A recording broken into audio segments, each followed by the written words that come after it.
Tengo yo el privilegio hoy de comenzar a hablar a las familias. Y he puesto por tema, escuche, cosas de familia. No hay familia perfecta. ¿Usted conoce alguna familia perfecta? Me levanta la mano y al final nos sacamos una foto juntos, porque usted conoce la familia perfecta. No hay familia perfecta. No hay familia inmácula. No hay familia impoluta, como dicen por ahí, sin mancha. No hay familias perfectas. Dios a través del tiempo, como Él es Dios, Él sabe usar gente imperfecta para asuntos perfectos. Amén, iglesia, amén, estamos de acuerdo. Yo quiero que estemos juntitos, y que todos estemos acá, ¿verdad? Y que pongamos nuestra mente en lo que vamos a hacer. Lo que usted va a escuchar hoy posiblemente ya lo sabe, pero es un recordatorio que quiero que haga. La Biblia es un libro que, a diferencia de otros libros que son editados, a diferencia de historias de reyes que fueron manipuladas, la Biblia cuenta la historia tal cual está. La Biblia no es como las películas. Los más jóvenes saben que las películas tienen finales alternativos, ¿verdad?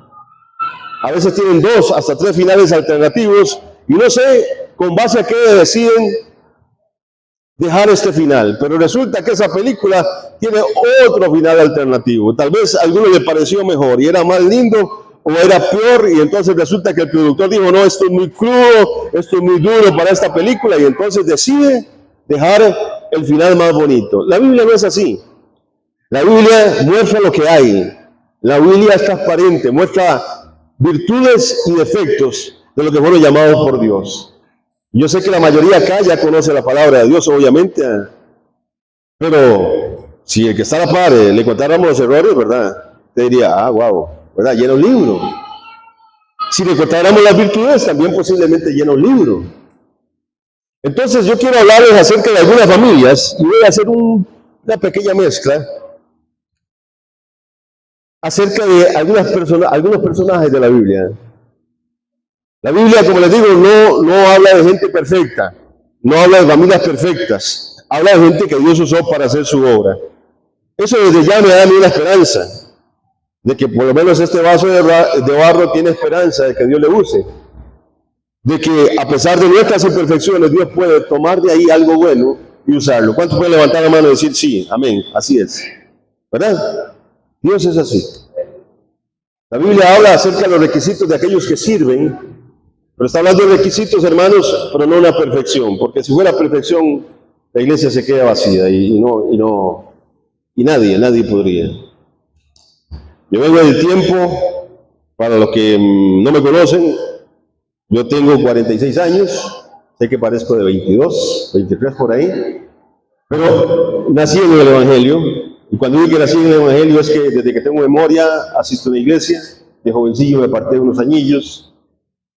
Pero nadie me va a decir a mí las historias de la iglesia. Nadie me va a contar a mí las historias de la iglesia, que los predicadores y de antaño. Y me ha gustado la lectura. Por muchos años vi a predicadores, pastores, maestros evangelistas que aparecían delante de las iglesias como gente sin mancha, perfectos, como que nunca tenían una tentación, como que nunca tenían un pecado. Oraban 24/7, que no sabían lo que era la tentación, que no sabían lo que era el pecado, mandaban un infierno a todo el mundo. Y se dedicaban a eso, y eso era evolución, pegar 4 gritos, decir unas cosas raras, juzgar a la iglesia, y por eso eran muy ungidos. Ese era el estilo, esa era la forma de ellos, y que no tiene que ver con la doctrina cristiana. Ellos llamaban doctrina cristiana a lo que ellos creían, no lo que la palabra de Dios dice.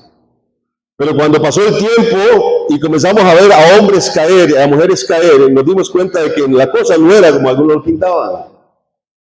Pero los hombres de Dios que se mantuvieron más fueron aquellos que fueron transparentes y supieron reconocer su flaqueza, su necesidad, su humanidad.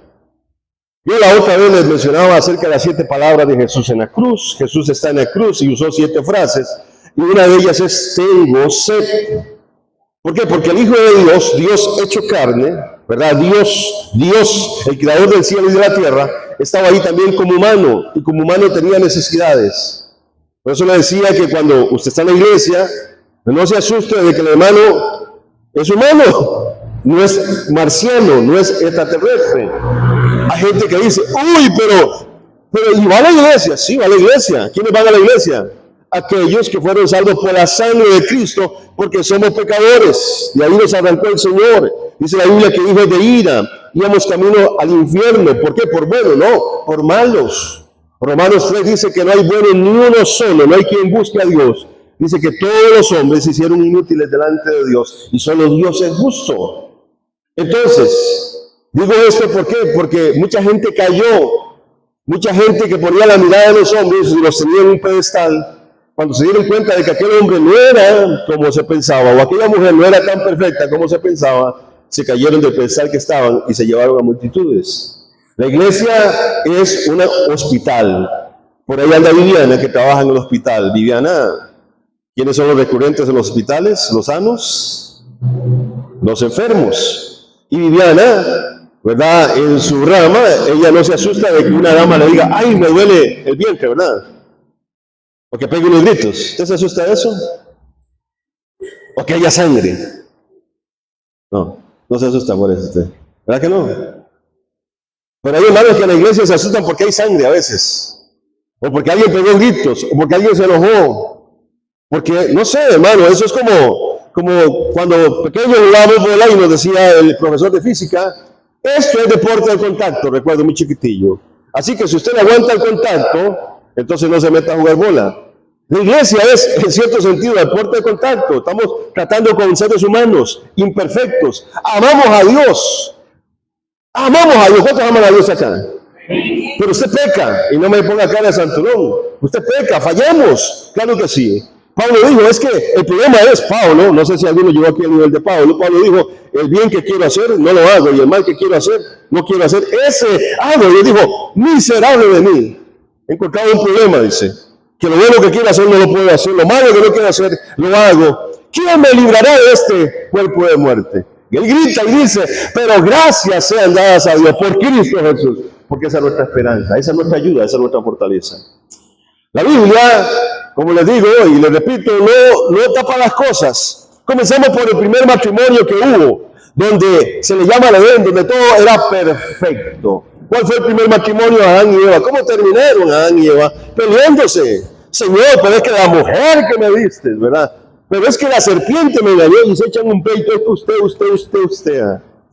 La historia sigue. Ellos tienen varios hijos. Caín, vea qué familita, se levanta y mata ¿a quién? A Abel. Vean qué familia. Busque el apellido para no ponérselo ni el nombre, ¿verdad? Ya nadie se llama Caín, ¿verdad? Abel sí conozco, Caín no conozco a nadie. Pero la historia sigue. Y dice la Biblia que entre las generaciones malas, Dios ve a uno, ¿verdad?, que brillaba entre los hombres, diferente de todos, llamado Noé. Era un varón perfecto, recto, justo. Pero la Biblia dice que Dios escoge a ese hombre y a través de su familia Él salva a los hombres. Pero termina el diluvio, aquel aguacero enorme, la inundación. Y dice la Biblia que el varón de Dios se pega a la primera borrachera que está registrada en la Biblia. Y en la primera borrachera que se pega, dice la Biblia que se despoja sus vestidos y el hombre anda ahí como, ¿verdad?, como esos exhibicionistas, y lo ve un hijo y se burla y lo maldice sus generaciones. Vean qué familita, hermano. Pero ese hombre fue llamado justo delante de Dios. Dios ve a un hombre allá en Ur de los Caldeos, lo que hoy sería Irak, ahí Irán, por ahí, por esas tierras. Se llamaba Abraham. Y le dice a Abraham, sal de tu tierra, de tu parentela, a la tierra que yo te mostraré. Y Abraham dice, heme aquí, y se fue. Este hombre fue llamado el padre de la fe, amigo de Dios, le creyó a Dios. Pero vean qué familita. Abraham, tú tendrás un hijo. 75 años tenía. Pasan los años, su esposa, que tenía 65 años cuando recibe la promesa. Abraham tiene por ahí de 86 años, ella tiene 76 años. Abraham, viejo, ya yo creo que Dios no cumple, yo creo que fue figurativo lo que Dios dijo, me parece ya, y le manda a Agar, lo manda de luna de miel con la esclava, vean qué familita. Entonces resulta que nace Ismael, pero él le dice, metida de patas tuya, porque hasta el día de hoy los ismaelitas le hacen la guerra a Israel, ¿verdad? Pero le dice, ese no es el que te va a heredar, es el de la promesa. Y Sara queda embarazada de 90 años. Abraham tiene 100 años Y dice la Biblia que nace Isaac, el amigo de Dios. La familia es perfecta. No, la familia no es perfecta. ¿Por qué? Porque Ismael quiere ya maltratar a Isaac. Y la Biblia me dice a mí, si usted lo lee con ojos sencillos, no con ojos así de súper interpretador de la Biblia, Abraham tiene preferencia por quién. Dígame, ¿por quién tiene preferencia? Por Isaac. Sara obviamente también. Vean qué familita. Y hay un preferido en la casa. ¿Alguno aquí tiene un preferido en la casa? No me diga nada. Resulta que no termina la historia ahí. Entonces Isaac se casa con Rebeca y tienen 2 hijos. Y ahora resulta que las malas mañas se heredan también, hermanos. Porque resulta que Isaac tiene un preferido y Rebeca tiene otro preferido. Como que no entienden, ¿verdad? Isaac tiene como preferido al mayor Esaú y Rebeca tiene como preferido a Jacob. Y entonces Jacob envidia a su hermano Esaú y dice, Dios dijo de mí que yo sería mayor o en estatus a mi hermano el mayor serviría al menor. Dice la Biblia que tramposamente entonces engaña a su papá, mata a un cabrito, se pone ahí las pieles, porque dice la Biblia que él era lampiño y Esaú era un hombre peludo, parecía el hombre lobo, y Isaac está ciego y le dice, papá, bendíceme, tócame, soy Esaú, seguro todo peludo, y engaña a su papá con un cabrito. Como la cosa no termina ahí, Jacob más adelante sus hijos lo engañan con un cabrito. ¿Por qué? Porque él también tenía un preferido. Vea, las malas mañas a veces no se cortan, hermanos. Abraham tuvo preferido, Isaac tuvo preferido, y ahora Jacob tiene preferido a José. Y como tiene preferido, él crea problemas en la familia, porque obviamente el preferido de la familia, ¿qué pasa? Los demás lo van a creer, pastor. Hay problemas, ¿por qué? Hay un preferido. ¿Está bien eso en una casa? No me gusta a mí que sí. Entonces los hermanos de José matan un cabrito, echan la sangre de las vestiduras en la túnica de José, se la llevan al papá y le dicen, mira, si estas son las vestiduras de tu hijo, lo dice nuestro hermano. Y el que engañó con cabrito, lo engañan con cabrito, ¿verdad? ¿Usted cree que la historia termina ahí? No, no termina ahí, hermanos. Jacob fue un tramposo. Y el tío, ¿qué tío tiene? Labán se llamaba Labán. Labán era más tramposo que Jacob. Jacob se enamora de su media prima, Raquel. Y entonces Labán le dice, sí, sírvame 7 años por Raquel y yo se la doy como esposa. Y el día, hermanos, de la boda, dice la Biblia que Labán, que era mañoso, le mete gato por liebre, o mejor decir, mayor por menor, ¿verdad? Y piensen cómo estaba Jacob que no se dio cuenta. No hace falta ser un teólogo. ¿Cómo es que un hombre no se da cuenta con quién se está acostando? ¿Qué le dice a usted eso? ¿Cómo estuvo la fiesta? Y ahí va el hombre, ¿verdad? Mesa que más, ¿cómo es que decía? Y llegó Jacob a la cama así, ¿verdad? Por eso no se dio cuenta, hermano. No hace falta que usted sea super teólogo. El hombre llegó ¿verdad? Gritando el punto guanacasteco, seguro. Por eso no se dio cuenta. El otro día, cuando le pasó la goma, vio a la mujer y ¿qué es eso? Vean qué familitas, hermanos.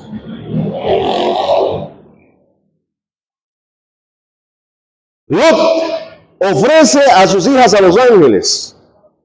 Digo, a los hombres de Sodoma. Luego Lot se acuesta con sus hijas, las hijas lo emborrachan y de ahí toman descendencia. Moisés, que fue un hombre recto delante de Dios, Séfora no quería hacerle caso, tenía que circuncidar a su hijo. Y dice la Biblia que cuando Moisés va a Egipto, a liberar a Egipto, dice que al camino le sale Dios y lo va a matar a Moisés. Porque Moisés no cumplió la palabra de Dios, tenía que circuncidar a su hijo. Y entonces Séfora apurada, dice la Biblia que circuncida a su hijo y tira el pedacito de carne a los pies de Moisés. Y le dice, la verdad, tú me eres un esposo de sangre. Para los entendidos, muchos interpretan que lo que hubo ahí fue una separación. Porque la Biblia no iba a mencionar a Séfora hasta más adelante en Éxodo 18, cuando Séfora vuelve a Moisés con su papá Jetro. Parece que había algo ahí, algún problema, hermanos. Rahab, bisabuela de David, trabajaba de prostituta en Jericó. David tuvo más mujeres que gigantes que mató. Salomón fue un insaciable con las mujeres, fue un depravado. Job tuvo una esposa bien complicadita, porque si aquí alguno dice, mi esposa es difícil, vaya, siéntese a hablar con Job. Maldice a tu Dios. ¿Qué le dijo? Y muérete. Así que no se quede de la mujer que usted tiene en la playa, porque le aseguro que no he llegado a ese punto. La historia que yo quiero contarles, que ya he contado y tengo la necesidad de contarles hoy a los papás, es que alguien tiene que rectificar el camino hoy. La historia comienza allá en 2 Samuel 25:30, mi hermano Elías. En algún momento he contado esta historia, pero hoy quiero contarle algunos puntos que nunca los he dicho. 2 Samuel 25:30, y dice, y David subió a la cuesta de los olivos. La subió llorando, llevando la cabeza cubierta y los pies descalzos. También todo el pueblo que tenía consigo cubría cada uno su cabeza e iban llorando mientras subían. David muchos caminos anduvo, pero ninguno tan difícil como esta, iglesia. ¿Por qué alguien sale descalzo? ¿Alguna vez usted ha salido descalzo de la casa? 2 Samuel 25:30. ¿No es?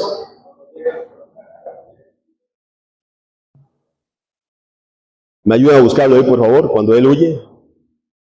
Dice que subió a la cuesta de los olivos para rectificar ese pasaje. Y dice que él va descalzo. ¿Quién ha salido descalzo de la casa alguna vez? No, ¿cómo no? Cuando tiembla, usted se pone los zapatos, se los amarra y sale corriendo. Ah, ¿le da risa? Sí, porque cuando tiembla, usted no dice, ay, me voy a peinar, dice usted, no. Las mujeres, ahí se me ocurrió el, ¿cómo se llama? El rímel, ¿verdad? ¿Cuál es? 2 Samuel 15:30, disculpe, para los que apuntan. 15:30. Usted sale descalzo de su casa en una carrera, en una emergencia. Así sale David, no tiene chance de nada, sale descalzo porque lo persiguen para matar. Lo está persiguiendo su hijo para matarlo. Descalzo, hermanos, es premura, es precisa. A este tiempo, dicen los entendidos, que han pasado 11 a 15 años, y escuche bien porque voy entrando en el tema. Ha pasado 11 o 15 años desde el día que el profeta Natán lo enfrentó y le dijo, David, tú eres el hombre. ¿Cuál hombre? El hombre que había matado a la corderita de aquel que tenía solo una. ¿De qué lo está acusando Natán? Del adulterio con Betsabé. ¿De qué lo está acusando Natán? De que después, para encubrir el embarazo, mandó a matar a Urías, al esposo de aquella muchacha. Han pasado, se dice que 11 a 15 años. Y hoy David puede volver a ver para atrás y dice, desgraciadamente la palabra de Jehová se cumplió. Porque el profeta le dice, nunca se apartará de tu casa la espada. Nunca se apartará de tu casa la espada, nunca. Entonces, lo que hoy David está enfrentando sería lo que hoy llamaríamos nosotros problemas de familia. ¿Quién ha vivido problemas de familia? ¿Puede levantar la mano? Problemas de familia. Hay problemas que a veces vienen porque sí. Hay problemas que a veces vienen, hermanos, porque no sabemos por qué. Y hay problemas que vienen porque sí sabemos nosotros por qué vienen, hermanos. La Biblia dice que como la golondrina en su vagar, así la maldición nunca vendrá sin causa. La golondrina venía por un tiempo, por una razón. No era que en su vagar disperso, hermano, no, había un asunto en su volar disperso. Entonces la Biblia dice, la maldición nunca viene sin razón. Hay muchas cosas que la gente pasa o pasamos que solo Dios tendrá la respuesta. Pero hay otras cosas que nosotros pasamos que nosotros tenemos la respuesta. Y David aquí no puede decir, Dios mío, ¿por qué me pasa esto? ¿Por qué mi hijo me quiere matar? ¿Por qué mi familia se ha despedazado? Él tenía la respuesta. 11 a 15 años antes, el profeta le señaló y le dice, por causa de tu pecado, nunca se apartará la espada de tu casa. Entonces, hermanos, el segundo libro de Samuel, los que lo han leído, menciona como las virtudes de David, menciona muchas virtudes de David. A los que leen, te lo digo, por ejemplo, habla de que David, cuando Saúl murió, él lloró y canta un salmo, dice, cómo han caído los valientes, y llora, hermano. Y cómo mata al que dijo que supuestamente había matado a Saúl y a Jonatán. Cuenta la virtud de David, hermano, como él dice, yo no puedo reinar, perdón, si el arca no está, yo necesito la presencia de Dios acá. Y manda a traer el arca, hermano, y hace una fiesta y trae el arca. Como toma la ciudad de Sion, Jerusalén, y él dice, desde aquí yo voy a gobernar, y le llama a Sion, y ahí pone, hermano, todo su reino, y comienza a alabar a Dios.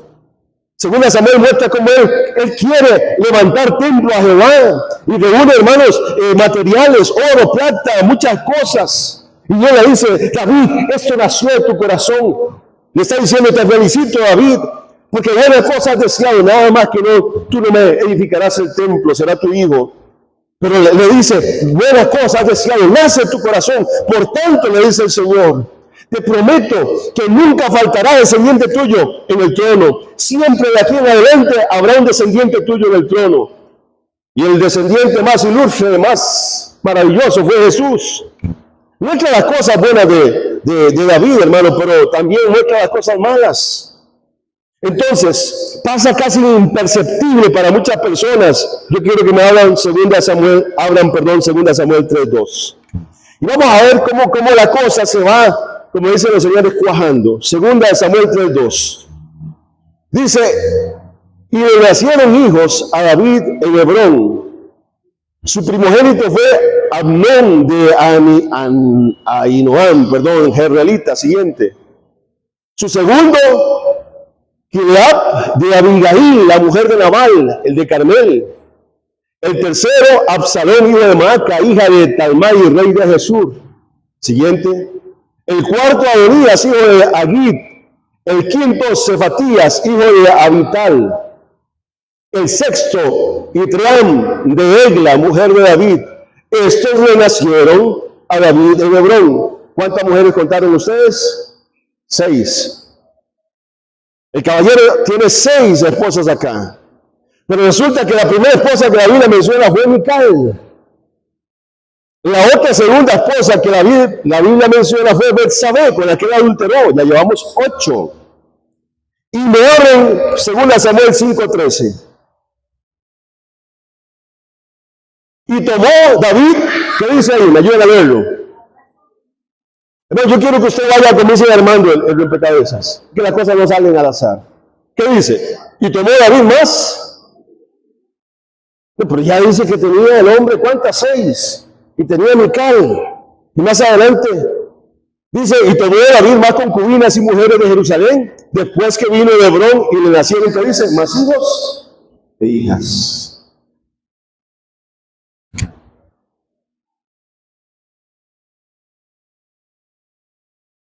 Ocho, le cuento acá. Tuvo concubinas y tuvo más mujeres. ¿Qué le dice a usted eso de David? Que no perdía el tiempo al hombre. Pasaba muy ocupado. Pero David era el siervo de Dios. El hombre conforme al corazón de Dios. Y la gente generalmente hablamos las virtudes de David. Pero David era un hombre. David era humano, era barro y tenía defectos. ¿De qué me habla esto a mí? Esto me habla de una lujuria insaciable.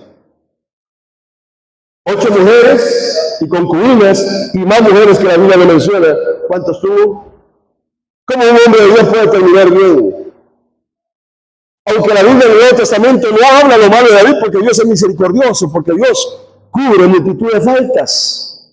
Pero David no hizo siempre las cosas bien. No tomó buenas decisiones. David sabía que la ley decía que el rey no debía tomar mujeres. Entonces, se cree que David tenía entre 48 años y 52 años, según Samuel 12, si me abre por lo menos el primer verso. Cuando un día dice la Biblia que estaba enterrado y el hombre en un tiempo de ocio, que Crónicas dice que había guerra y que era tiempo de siega, o sea, estaban trabajando afuera y había guerra y el rey estaba en el palacio durmiendo. Dice que va por el terrado. Sepan que los terrados eran altos. Algunos dicen, es que Betsabé se estaba bañando impúdicamente. Betsabé no se estaba bañando impúdicamente, se supone, porque los terrados eran altos y se bañaban afuera las damas, y no era un baño como algunos piensan, era de otra manera. Él se aprovechó de su posición para ver lo que no tenía que ver. Pero se dice que David tenía ahí entre 48 y 52 años. Cosa curiosa es que era un hombre ya grande, era un hombre maduro. Los errores que tal vez no cometió de joven los comete ahora, ya grande. Por eso que a mí me asusta, no sé, me suena mal cuando yo escucho a un hermano de cierta edad decir, es que yo ya soy viejo, que a mí nadie tiene que decirme nada. ¿Han escuchado eso alguna vez?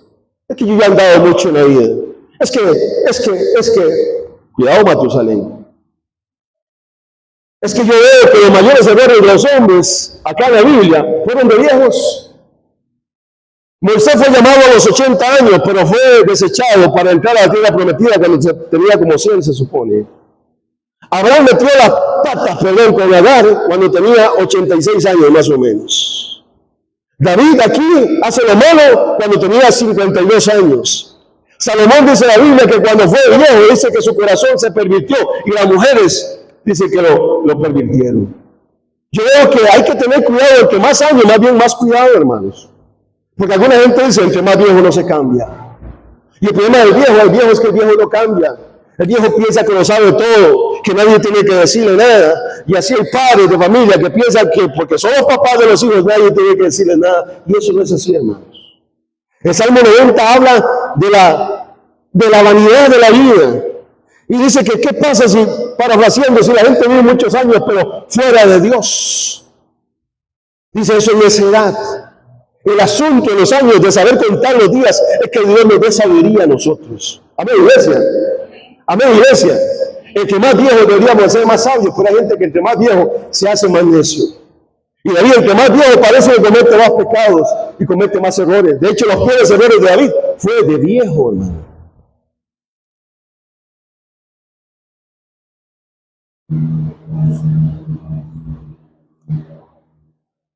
¿Cuál es la historia que yo debo contarles rápido? Ese día Betsabé ve a una mujer, se aprovecha de ella, porque obviamente él a la fuerza la toma, tomando su posición de rey, la manda a llamar, dice quién es esa muchacha, y dice ella es Betsabé, esposa de Urías, hija de tal. Dice la Biblia que la manda a llamar, usted conoce la historia, y se acuesta con ella. Ella queda embarazada y le dice, David, estoy embarazada y usted sabe que yo no he estado con nadie más, solo con usted. Mi esposo está en la guerra, en su guerra, por cierto. Y él dice, bueno, ¿cómo tapamos la torta? Cuando a eso no había pruebas de ADN, ¿verdad? Y él dice, bueno, aquí tapando la torta. Manda a llamar a Urías, le dice Urías, dése unos días, vaya, esté con su esposa, vaya, goce con su esposa.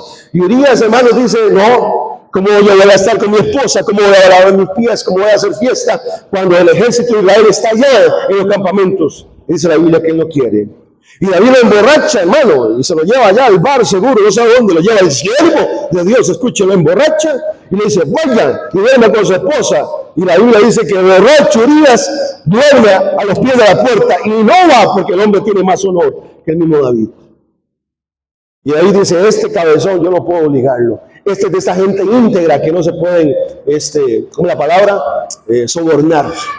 Y entonces le dice a Joab, el general del ejército, que era malo también, y ahorita lo vemos rápido. Le dice, vea, mándeme a este hombre adelante, y cuando la batalla se ponga fuera, todo el mundo se echa para atrás, lo dejan solo y que lo maten. Y él lo hizo así y mandó la carta.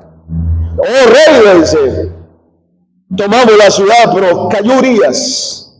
Y David dijo, la espada consume. Pobrecito, dice. Y entonces fue, el hijo de Betsabé, ahora usted está soltera, véngase conmigo. Y la toma como mujer. La mujer está embarazada, 9 meses tal vez después nace el hijo está grave, y David comienza a ayunar, a pedirle misericordia a Dios por el hijo. Y entonces ahí donde viene, el profeta le dice, el hijo va a morir. Porque lo hiciste a escondidas, porque usted dice, usted tomó la corderita de aquel que tenía solo una. Usted tiene un montón y pudo tener un montón, pero no le bastó con eso. Y entonces el niño muere, hermanos.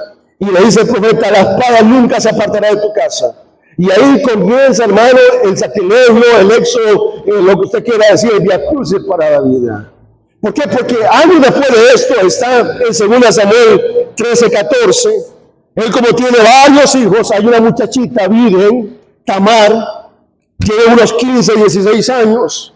Dice la Biblia que su medio hermano Amnón, hijo también de David, de otra mujer obviamente, está enamorado de ella. y se queda viendo, dice la Biblia, que queda perdidamente enamorado. Eso no es enamorado, eso es, ¿cuál es la palabra? Obsesionado. Eso no es amor. Es una enfermedad, eso no es amor. Y él, como dice que era virgen, no podía ver cómo hacerle algo, porque las vírgenes eran muy protegidas, usaban unos vestidos y las cuidaban mucho. Y un día el hombre recibe el consejo de un tío de él y le dice: hombre, ¿por qué usted está más delgado, más flaco, más ojerudo? ¿Qué es lo que pasa con usted? Y él le abre el corazón y le dice: estoy enamorado de mi media hermana. Y le da un consejo, hermano, satánico. Y lo toma. Y Amnón se hace pasar por enfermo. Él le dice: papá, estoy enfermo. ¿Por qué no manda a Tamar a que me dé comida en mi boca? Y David, hermano, que no sabe nada, que no sospecha nada, le dice a Tamar: vaya, atienda a su hermano. Y llega allá de comida, cierra la puerta, dice la Biblia que la violenta, abusa de ella, la viola. Pero dice la Biblia que cuando él abusa de ella y termina, dice que su odio, su repulsión hacia ella fue peor y mayor que, entre comillas, el enamoramiento que tenía. Y ella le dice: oh, hermano mío, no me hagas esto. Dice, fíjate que hace una grosería, una maldad, dice: ahora despreciarme. Dile a papá, parece que la costumbre estaba. Él no me negará a ti. Le dice: ahora hágame su esposa. Ya que me hizo el daño, hágame su esposa, porque una muchacha así en Israel era la muchacha, disculpe la palabra, fracturada, según la cultura, según la costumbre. Un hombre no iba a llegar a tener algo con una muchacha que sabía que había sido tomada generalmente. Y le dice: y la maldad es ahora peor, hágame su esposa, deme un nombre. Le dice que la echa afuera como una esclava. Y ella se va llorando. Dice la Biblia que David se da cuenta y escucha. Y dice la Biblia que David explota en ira. Si usted lee las versiones, hermanos, dice: explota en ira, se enojó mucho, se encolerizó, pero nada más. Se quedó callado, no hizo nada. Absalón, el hermano de Tamar, de padre y madre, se da cuenta de lo que pasa y comienza luego a crecer en su corazón. Como papá no hace nada, papá tiene que hacer algo. La ley decía que tenía que matarlo, tenía que castigarlo, o por lo menos obligado a casarse con ella. Y el hombre no hace nada. Inercia, pasividad, no le importa. Como muchos papás ven problemas, ven males y no hacen nada. Absalón comienza a enojarse porque cuando en una casa hay injusticia, alguien se enoja. Alguien es el perpetrador y alguien es el inocente. Alguien es, hermanos, el victimario y alguien es la víctima. ¿Sabían eso? Cuando en una casa no hay justicia, va a haber un problema. Alguien se va a enojar, alguien se va a resentir, alguien es la víctima, alguien es el victimario. Por eso en una casa no puede haber preferidos. Absalón, dice la Biblia, pasan 2 años y como papá no hizo nada, hace una fiesta, le dice: papá, voy a hacer una fiesta. He invitado a mi hermano, mi hermanito lindo y querido Amnón. Y él le dice: pero ¿para qué va a ir Amnón a la fiesta? Papá, es una fiesta, bla, bla, bla, bla, bla, bla. Y en la fiesta lo mata Amnón. Sale huyendo Absalón. Si no me recuerdo, 3 años estuvo encerrado Absalón. David llora la muerte de su hijo Amnón. Le desgarra el corazón, ha perdido un hijo. Le han violado a una hija. Y lo peor aún, fue un hermano. Alguien le dice: David, ¿por qué no hace traer a Absalón? Es el hijo del rey, es un príncipe. Y el hombre como que cae en razón, David cae en razón, hermanos, y lo manda a llamar. Le dice: Absalón, véngase. Pero resulta que David no le dio la cara. Así dice la Biblia. En 2 Samuel 14, 21 al 22, fue traído de vuelta. 2 Samuel 14, 33. Dice que David lo recibió después de 2 años. O sea, 2 años él llegó y 2 años no habló con él nada. O sea, el papá estaba de chichas. El que se estaba comportando como el chiquito ayer era el papá. Pierde un hijo, viola a una hija, perdió a otro hijo yendo, ahora lo recupera y no le da la cara, hermano. Porque no sabe encarar, no sabe regañar, no sabe disciplinar, no sabe corregir. 2 años, ahí está Absalón en la tierra del papá, a la par del papá, y está como desterrado. ¿Cuántos papás, hermanos, viven en la misma casa, pero no hablan con sus hijos? Y sus hijos se sienten desterrados. ¿Con cuánta gente ha hablado usted? He hablado yo. Que dice, yo vivo bajo el mismo techo, pero papá a mí no me habla, mamá a mí no me habla. No me saben hablar bien o me dejan de hablar. Papá, mamá me pone a mí la ley del hielo. Mamá no me habla, mamá esto, mamá el problema. Y cuando me dice algo me pega 40 gritos nada más y no sabe hablar conmigo. ¿Cuántos han visto eso, hermanos? Eso es David. David no sabe corregir, David lo que sabe es ofender, airarse, patear según las mesas, hermano. Pero no sabe hacer esas cosas. Ahorita vemos por qué. Segunda Samuel 15, 1 al 6. No lo voy a leer, yo se lo doy para que usted lo apunte. El odio comienza a crecer en Absalón, porque cuando hay injusticias, algo va a crecer en el corazón de alguien. Cuando en una casa hay injusticia y eso no se salda, no se cubre, hermano, algo va a pasar. Aquí tenemos una familia, hermanos, donde todas las cosas se tapan, donde las cosas no se hablan, donde las cosas no se enfrentan, donde todo está bien, hermano, pero disculpe que diga esto, como las del gato. Todo debajo del mantel, todo debajo del tapete, nada se dice.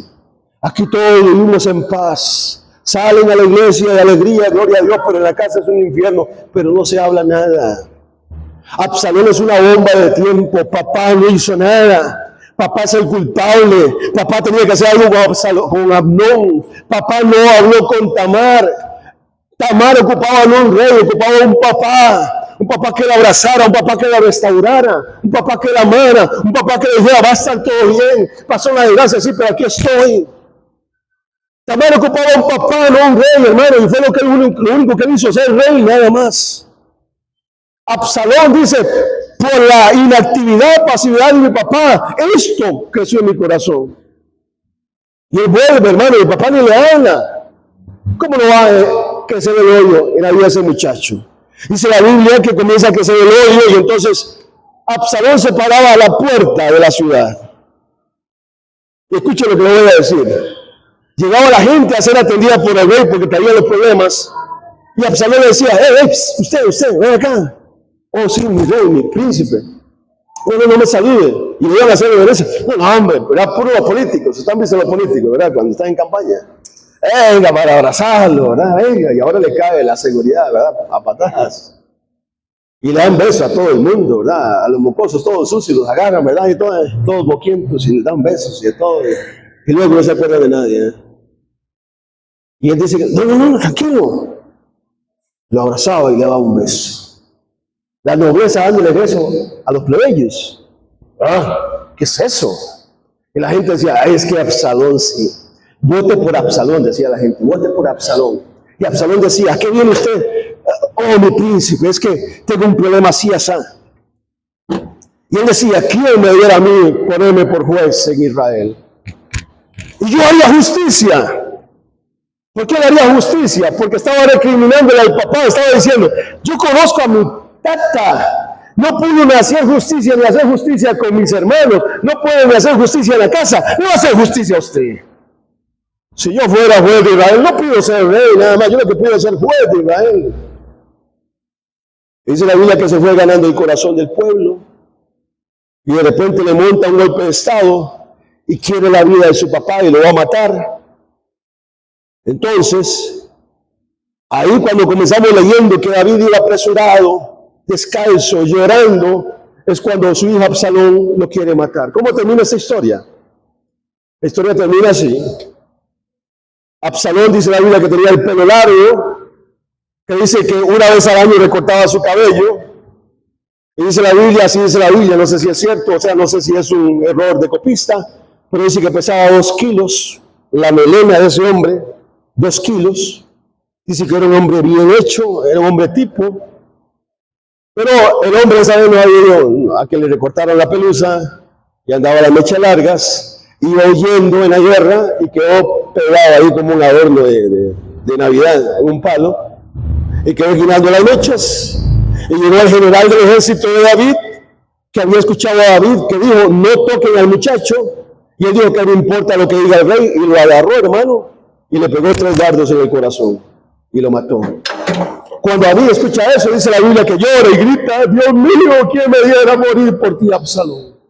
Hijo mío, y comienza, hermano, a llorar. Hijo mío, Absalón, ¿quién me diera morir por ti? ¿Quién es el culpable de que ese hijo muriera? Vamos a hacer un análisis rápido, hermano. Tenemos a Tamar, tenemos a David, tenemos a Absalón y tenemos a Amnón. ¿Quiénes son los culpables en esta historia? Tamar es la única inocente acá. Tamar es la única víctima acá. Tamar no tiene culpa absolutamente de nada. Como usted no tiene culpa de nada, hermana o hermano, de lo que usted vivió muchas veces. Usted no tiene culpa de que su padre le ha llamado o no le ha llamado. Usted no tiene culpa de que su mamá le ha llamado o no le ha llamado. Usted no tiene culpa. Usted no tiene culpa. Usted vino a este mundo para ser amada, para ser amado. Usted no tiene culpa de eso. Quítese eso de encima. Usted no tiene culpa de que sus papás se hayan divorciado. Usted no tiene culpa de que alguien le haya amado. Usted no tiene culpa. Tamar es la única inocente. Absalón es culpable, sí, porque él tomó sus decisiones. Pero si papá hubiese hecho justicia, Absalón no hace lo que tuvo que hacer. Amnón es culpable, sí, porque Amnón violó a su hermana. Pero ¿quién fue el que le dio la semilla de la lujuria, teniendo 8 mujeres y muchas concubinas? ¿Quién fue el que sembró esa semilla? ¿Quién sembró esa semilla? ¿Me lo pueden decir, hermano, con confianza? ¿Quién? David. David puso la semilla del corazón de Amnón de la lujuria, porque David fue un lujurioso. ¿Quién es el verdadero culpable aquí en esta historia? David. El estilo de David era: no me meto, no opino, no hago nada, no peleo, no castigo. Hay un pasaje que da mucha luz de cómo era David como papá. Dice Primera Reyes 1:5, dice así. Entonces, Primera Reyes 1:5 dice: entonces Abodías, hijo de Agit, se rebeló diciendo: yo reinaré. Y se hizo de carros y de gente de a caballo otro hijo de David que le quiere dar un golpe de estado. Y de 50 hombres que corriesen delante de él, y su padre, o sea David, nunca le había entristecido en todos sus días con decirle: ¿por qué haces así? Además, este era de hermoso parecer y había nacido después de Absalón y se había puesto de acuerdo con Joab y de Sarbia, que era el general del ejército, y con el sacerdote Abiatar, los cuales ayudaban a Adonías. ¿Qué dice la Biblia? Que David nunca le dijo a él: no hagas así. O sea, nunca que le llamó la atención. Hermanos, al estar hoy acá, ¿sabe por qué le digo esto? Porque hoy hay una epidemia. Yo sé que antes se cometieron muchos errores. Yo sé que los papás de antes tenían métodos, a veces, no, ¿verdad? No. Pero yo siempre lo he hecho a manera de broma y en serio. Hermano, un fajacito en la nalga no le va a dar una embolia al chiquito en el cerebro. No. Mira que no. Disculpe la palabra, no se le va a hacer loquito por eso. Ay, es que, si lo castigo. No, lo que están afuera, muchos de esos muchachos que estaban hoy en drogas, precisamente fue porque no los castigaron. Proverbios 13:26 dice que el padre que ama a su hijo lo disciplina, pero el que lo aborrece, ¿qué dice? ¿Qué dice la Biblia? No lo castiga. Entonces, hoy hay papás que para parecer cool, para estar en la onda, ¿verdad? Hablan con sus hijos como que si fuera de tú a tú. Hay mamás que quieren hablar con sus hijas como de tú a tú, como que si ella fuera una muchachilla. Y quieren sentirse muchachillas ¿verdad? Y andar en onda, y para no parecer anticuada, o para no parecer anticuado. No le llaman la atención, no le dicen nada. Y hermanos, y eso está mal. Malísimo. David le dejó hacer lo que le daba la gana. A David le decían los hijos: hoy no voy al culto. ¿Y sabe qué decía David? Y ya, mi chiquito, no voy al culto hoy. Sí, no voy al culto. Ay, pobrecito, déjenlo en la casa. ¿No es que ir al culto es si él lo siente? Hermano, usted me puede presentar un padre de familia que haya criado a sus hijos así y que sus hijos hoy estén fuertes sirviendo al Señor. ¿Me pueden mostrar? Con todo respeto lo digo. ¿Me lo pueden mostrar? ¿Me lo pueden mostrar, hermanos? Saben que yo estoy como pastor hoy acá. Como pastor no estoy hoy. Disculpe, en este momento no estoy como amigo. Ni como comediante, ni como... No, estoy como pastor. ¿Me lo pueden mostrar? De verdad, ¿no hay culto? Sí, no hay culto. Ay, pobrecito, qué pecadito, dejémoslo ahí durmiendo. ¿Me puede decir usted una familia que usted diga, ese chiquito que se creció así, hoy es un siervo de Dios? Vea, es una sierva de Dios. Por las caras que yo veo desde acá, me están haciendo como mucha memoria, ¿verdad? Como si... No recuerdo. No, yo tampoco recuerdo. No, papi, no. Disculpen, hermanos. Ahí está mi mamá, no es para ponerla mala. Ellos me disciplinaron a mí como tenía que ser. Pero recuerdo una vez que yo dije, papi, yo no voy a la iglesia. Así me hice levantado, hermano. Pero así me hice levantado. Claro que fui a la iglesia. Porque en la casa de David mandaba a David a los hijos. ¿Quién mandaba? ¿Quién mandaba? ¿Quién manda en su casa? ¿Usted los hijos? ¿Quién manda en su casa? ¿Usted los hijos? David profetizaba, David cantaba, David predicaba, era teólogo, era un estadista, era un estratega militar, era un hombre bárbaro, era poeta, era tipo, era guerrero, hermano, era inventor de muchas cosas, de herramientas, de instrumentos, era un hombre capaz, pero pésimo papá, hermana. Ahora, ¿por qué David nunca llamó la atención a sus hijos? Se lo voy a decir. Usted sabe que hay algo que se llama autoridad moral para hablar. Yo le digo a usted, hermano, congréguese los domingos, y yo no me congrego los domingos, ¿qué diría usted? ¿Y el pastor, Yo le digo, hermano, vea, hay que trabajar, yo no trabajo. Yo le digo, hermano, venga. ¿Qué diría usted? ¿Qué diría usted? Como una vez me contó un compañero, el papá. El día que lo vea con un cigarro hasta los quiero, papá, le dice. Y hacía el papá así. Autoridad moral. ¿Por qué no tenía autoridad moral David? Hermano, escuche. Amnón viola a Tamar. Pero piense, en el supuesto de que cada día ese día se levanta y, no, Amnón, ¿cómo se le ocurre tomar a una muchacha a la fuerza? Pero ya es mi tata. ¿Cómo así? ¿Cómo se le ocurre, depravado? ¡Qué bárbaro usted! ¿Cómo se le ocurre? Pero eso no fue lo que usted hizo con Betsabé. No la agarró a la fuerza a la muchacha porque usted era el rey. Usted no la violentó. Usted no usó de su posición, de su fuerza para abusar de ella. ¿Callado? Pero pensamos que David iba a llegar como papá. Tamara, mi hija, pobrecita. Yo no sé lo que se puede sentir, lo que usted está pasando. Que alguien la haya abusado, que alguien se haya aprovechado de usted. Y Tamara, aunque era una muchachita, le puede haber dicho, ¿cómo usted me puede venir a mí a sanar si usted fue el abusador de Betsabé? ¿Qué sabe usted, papá, de sanar corazones si usted ha sido un abusador, papá?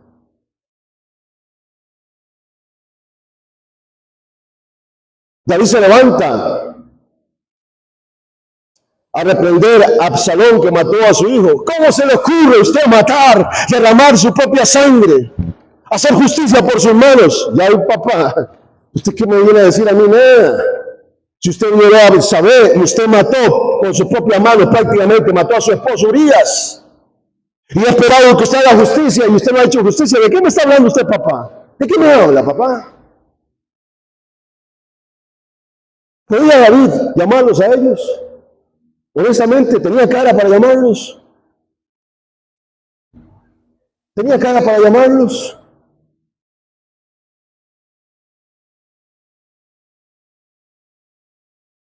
¿Cómo murió David? Por eso le digo, hermanos, cuando yo conozca a David, porque lo admiro, yo admiro al siervo David. Y usted dirá, el pastor hoy sacó los trapos de David. No, porque David fue conforme al corazón de Dios. Porque a Jesús se le dice, ¿hijo de qué? No se le dice hijo de Salomón, se le dice hijo de David. como David mi siervo, dice Jehová. ¿Por qué? Porque él se arrepintió, hermano, de corazón. Pero ¿cómo cree usted que terminaría esta eminencia? El hombre que después de Saúl realmente unificó al rey, el hombre que mató gigantes, el hombre que levantó Sion, que tomó y formó la capital de Jerusalén, el hombre que compuso cantos, el hombre que escribió salmos, el hombre que habló del Mesías que vendría, hermano, el hombre de Dios. ¿Cómo terminaría ese hombre? En medio de multitudes, aplaudiendo. Vamos a ver cómo terminó.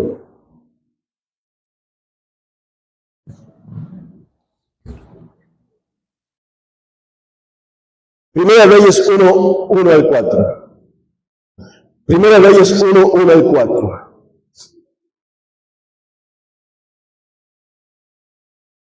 Cuando el rey David era viejo y avanzados días, y le cubrían de ropas, pero no se calentaba, siguiente, le dijeron por tanto sus siervos: busquen para mi señor el rey una joven virgen. Vea, no le alcanza al hombre.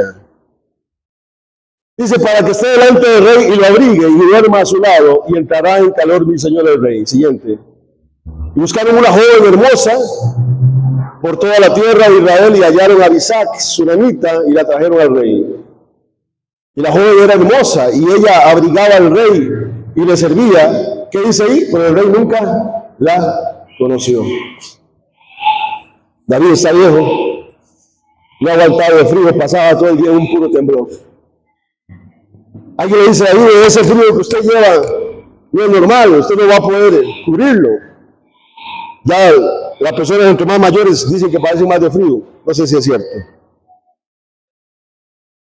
La pregunta que yo hago a esta iglesia es: si David tuvo, la Biblia menciona por lo menos 8 mujeres y muchas concubinas y muchos hijos que la Biblia no menciona,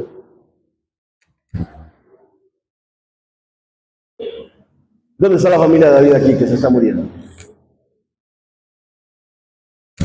¿Por qué no aguanta el frío? ¿Por qué no hay uno que lo arrope y le diga: papá, venga, yo lo abrazo? Papá, venga, esté conmigo. ¿Por qué no hay una mujer que le diga: amor, viejo, gordo, lindo, negro, flaco, ¿no? Como le diga: venga, papucho mío, venga para abrazarme? ¿Por qué no hay una mujer? Si tuvo 8 y muchas concubinas. Usted dirá: yo me hago la especulación, habrían muerto, todas murieron, todas se murieron. Los hijos no estaban vivos, no tenían nietos que le dijeran: venga Tito, nosotros lo calentamos. ¿Por qué tiene que pasar los últimos días con una muchacha que dice la Biblia que ni conoció? O sea, no tuvo relaciones con ella. Pero aunque significa que no tuvo relaciones con ella, en realidad no la conocía. ¿Por qué un hombre tiene que morir así? Y así murió el gran rey David. Pasó la corona a Salomón, pero murió lleno de frío en su corazón, solo, no sé si solo, tal vez solo no, pero alguien tenía que calentarlo. Y no fueron sus esposas, no fueron sus hijos, no fueron sus nietos. ¿Se ha puesto a pensar? Fue un final muy feliz, hermano. Pero fue el gran rey David. Pero como estamos acostumbrados a ver solo el brillo y no el defecto, y si alguien ve el defecto es que ese juzga, es que ese no, hermano, la Biblia es el libro imparcial que muestra lo bueno y muestra lo malo. ¿Por qué llegó a esto? Porque tomó malas decisiones. Porque papás que estamos acá, muchachos, ¿por qué le digo que sean muchachos grandes? Porque tengamos familia en un momento, y si alguno dice: no, yo no voy a tener familia nunca, pero algún día será viejo, será vieja. No trate de convertirse en amigo de sus hijos, sea el papá, sea la mamá. Pero la Biblia me dice a mí que yo sí puedo rectificar. Y le voy a dar los nombres así rápido para que usted se lo lleve a casa. Descendiente de David: Manasés, segunda de Crónicas 34. El hijo de Manasés se llamó Amón, Segunda de Corintios 33, perdón, de Crónicas 33, 21 al 25. Y el nieto de Manasés, Josías. Segunda de Crónicas 34. Manasés, descendiente de David, fue malo. El hombre era un brujo, era un vudú, era un magia negra, porque el hombre dice la Biblia quiso pasar hasta los hijos por fuego. Piense qué tipo más depravado, malo. A sus propios hijos los pasó por fuego a Moloc. Mató a sus hijos en fuego en sacrificios satánicos. Pero dice la Biblia que a mitad de sus días fue entregado a sus enemigos y se volvió a Dios. Y Dios lo escuchó. Es muy irónico que un tipo tan malo, dice la Biblia, que se volvió a Dios y Dios lo escuchó. Hermano, más malo que matar a los hijos en fuego y ofrecerlos a un Dios, no sé. Y se arrepintió de corazón. Amón, su hijo, como no tenía un ejemplo, vio al papá hacer todo eso y dice, ¿verdad? No me mató a mí porque yo no estaba. Y cuando murió el papá, dice que él comenzó a reinar. Muy muchachito comenzó a reinar. Y fue tan malo, tan malo, tan malo, que dice la Biblia que lo mataron a los 24 años. Hagan los números. Lo mataron a los 24 años y quedó Josías, su hijo, que tenía 8 años. 24 menos 8 me da 16. Y 16 menos el embarazo me da 15. A los 15 años, el hombre ya estaba enredado con las mujeres. A los 16 ya era papá. Dice la Biblia que no es tan malo que lo mataron. Y Josías, de 8 años, lo sientan en el trono. Y dice la Biblia ahí en 2 Crónicas 34, si usted lo lee en la casa. No tenía referente, no tenía modelos. El papá era un perverso, el abuelo fue malo, al final se arrepintió. Y dice que insistió en buscar a Jehová, el Dios de su padre David. ¿Por qué, hermano y hermana? Porque aunque usted diga, es que mi papá fue malo, mi mamá fue mala, usted puede buscar mentores. La familia no se escoge, pero los mentores sí se escogen. Usted no tiene como excusa, es que mi mamá no me dio, es que mi papá no me dio, porque aquí en la Biblia hay mentores, en las iglesias hay mentores. Y dice la Biblia que buscó a David, a Dios, a Dios, a Jehová, el Dios de David, dice. Y en el 34, verso 31 al 33, Primera de Crónicas 34, 31 al 33, ahora ya no dice que buscó a Jehová, el Dios de su padre David, dice Jehová su Dios. ¿Por qué? Porque comenzó buscando al Dios de alguien que él quería copiar y luego ese Dios se reveló a él y lo hizo suyo. ¿Por qué? Porque la historia sí se puede cambiar. Usted puede decidir cambiar. ¿Sabe qué es lo que hacen muchos padres? Enojarse. ¿Sabe qué es lo que hacen muchos padres? Retraerse. Yo le voy a tomar una palabra al pastor. El pastor ha dicho y siempre dijo, los hijos son capaces de, ¿qué decir? De cualquier cosa. Mi chiquito no. Los demás sí, pero el mío es un angelito. Es un querubín. Le salen las alas aquí por la cabecita. Sus hijos son capaces de cualquier cosa. Que Dios reprenda al diablo, dice usted. De nada le sirve. Sus hijos son capaces de cualquier cosa. ¿Por qué se lo digo? Usted fue un santo en su juventud. Usted fue un santo en su juventud. Yo fui un santo en mi juventud. Y nunca me dieron un mal ejemplo. Sus hijos son capaces de cualquier cosa. Así que bájalo del estante, del pedestal donde usted lo tiene.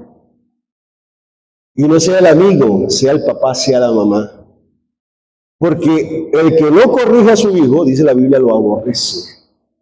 Pero usted puede decir hoy, yo pequé, yo hice mal, pero yo hoy voy a corregir.